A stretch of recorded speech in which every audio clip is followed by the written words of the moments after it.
आदरणीय मेरे प्रिय दोस्तों और भक्तों, राम वनवास के शुरुआती दौर में क्या कुछ हुआ, मैं आपको संक्षिप्त वृतांत के माध्यम से बता रहा हूँ।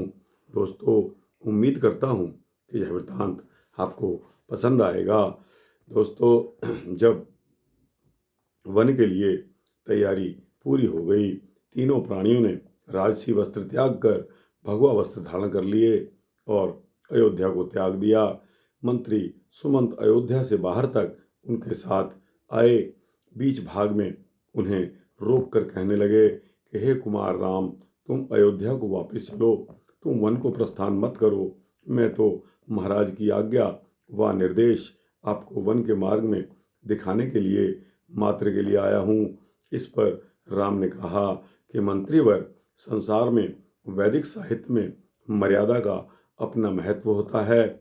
उसका पालन करना, उसे बांध कर रखना हम सभी का कर्तव्य है। यदि राजपुरुष ही इसका पालन नहीं करेंगे तो सर्वसाधारण इस मर्यादा को त्याग देंगे। मुझे मर्यादा का पालन करना है। मेरा जन्म, मेरी शिक्षा दीक्षा मुझे कहती है कि जगत में आकर मैं इसका पालन करूं। मेरा जन्म इसी के लिए हुआ है, ऐसा मानता हूं। हमको भी जनसाधारण के सामने मर्यादा का प्रदर्शन करना और पालन करना है। माता पिता की आज्ञा पालन करने में ना तो मुझे कोई संकोच है और ना किसी प्रकार का कोई कष्ट। इस प्रकार प्रथम दिन की संध्या को प्रभु राम, लक्ष्मण और सीता तमसा नदी के किनारे रुक गए। जो राम ने कहा वही किया। दूसरे दिन प्रातः मार्ग के विश्राम स्थान से उठकर अयोध्या को त्याग वन में प्रवेश कर गए।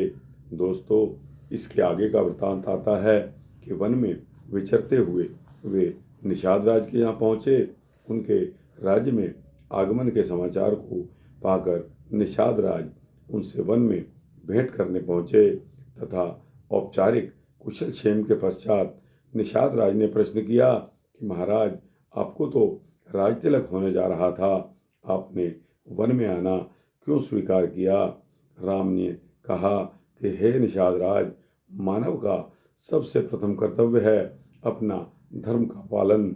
मेरा धर्म है मेरे माता पिता मुझे जो भी आज्ञा दें मैं उसका पालन करूं। वन में आकर मैं उन्हीं के आदेश का पालन कर रहा हूं। वे आगे बोले कि हे निषाद राज, व्यक्ति का सूक्ष्म सा जीवन है। हमें अपने को ऊंचा उठाने के लिए संसार में बहुत कम समय मिलता है। हम इस जीवन को ऊंचा बनाने के लिए संसार में आए हैं। बचपन से हमने जाना है कि संसार में ख्याति पाने वाले, दार्शनिक व आत्मिक उन्नति पाने वाले व विज्ञान को नई दिशा देने वाले सभी वन में ही वास किया करते थे। मैं वन में रहूँगा, तब चिंतन मनन का पूर्ण अवसर मुझे प्राप्त होगा। मुझे यौगिक बनने का अवसर मिलेगा और कुछ न कुछ अवश्य अर्जित कर पाऊंगा। इसके विपरीत यदि मैं राज्य में रहता तो मेरी बुद्धि भी राजसी हो जाती। मुझे नाना पाप कर्मों में संलग्न होना पड़ता। वहाँ रहकर पाने के स्थान पर खोने की संभावना भी अधिक थी। इसलिए माता पिता द्वारा दी आज्ञा को सुअवसर मानता हूँ, देव कृपा ही जानता हूँ। इसलिए कर्तव्य पालन हेतु वन के लिए चला आया हूँ। राम ने निषाद राज से आगे कहा कि मेरे द्वारा ऐसे वन में रहना उचित नहीं है जहाँ जनपद के लोगों का आवागमन निरंतर बना रहता हो। अब मुझे निर्जन वन के आश्रम में ही वास करना मेरे लिए उचित है। इसके लिए मुझे उसी प्रकार जटाजूट होकर विधि विधान का पालन करना पड़ेगा। अतः फल फूल का आहार, पृथ्वी पर शयन मेरे लिए योग्य है। मैं इतना अवश्य कहता हूँ कि राज्य की रक्षा करना सरल कार्य नहीं है। भविष्य में तुम सावधान रहना। तुम वार्ता कर तीनों निषाद राज से विदा लेकर आगे बढ़ गए। चलते चलते गंगा नदी के किनारे पहुँचे। दोस्तों, गंगा नदी पर नाव देखकर उन्होंने लक्ष्मण और सीता से उस पर सवार होने के लिए कहा तथा स्वयं भी सवार हो गए। इसके पश्चात उन्होंने नाविक से पार ले चलने की प्रार्थना की। नदी के बीच जब सीता जी पहुंची तो उन्होंने हाथ जोड़कर प्रार्थना की कि हे सरिते, हे गंगे, पवित्र गंगे, हम माता पिता की आज्ञा के पालन हेतु वन में प्रस्थान कर रहे हैं। हमें इतनी शक्ति देना कि हम 14 वर्ष वन में व्यतीत करके पुनः आपका दर्शन पा सकें। मैं सभी देवताओं से अपने पति और देवर की सुरक्षा की कामना करती हूँ। नाव इतने में दूसरे किनारे पर जा लगी।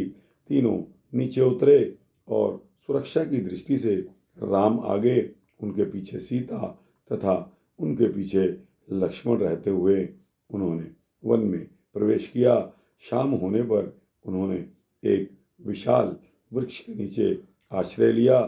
तिनकों व पत्रों की शैया बनाई तथा वन से एकत्र फलों का पान करके बारी बारी दोनों भाइयों ने जागते हुए रात व्यतीत की। उस महान वृक्ष के नीचे रात्रि व्यतीत कर पुनः निर्मल सूर्योदय काल में उस स्थान से प्रस्थान किया। दोस्तों, मार्ग में जहाँ तहाँ मनोरम दृश्य देखने को मिले।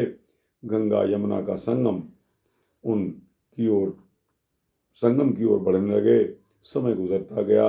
उन्हें दो नदियों के जल टकराव के शब्द का आभास हुआ तथा दूर कहीं धुआं भी उठता दिखाई दिया।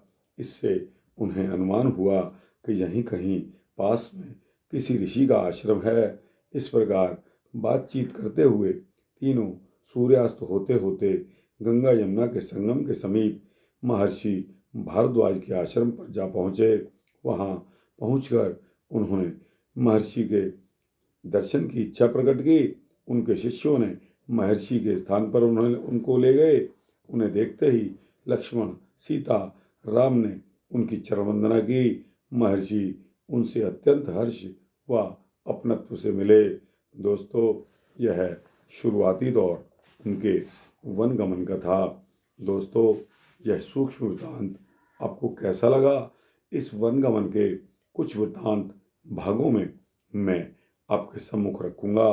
तो दोस्तों, ऐसा समझिए कि वन गमन का शुरुआती दौर ये पहला भाग है। इसके पश्चात जैसे जैसे प्रभु राम का वन गमन आगे बढ़ता जाएगा, आपको इसी प्रकार का और वृत्तांत मिलता जाएगा। दोस्तों, यह वृत्तांत आपको कैसा लगा? अच्छा लगा हो तो इसको लाइक और शेयर करते हुए अपने दोस्तों, भक्तों, जिज्ञासुओं को भेजना और इस चैनल को सब्सक्राइब करेंगे तो आपको इसी तरह के भक्ति वृत्तांत मिलते रहेंगे। जय श्री सीता रामचंद्र भगवान की जय।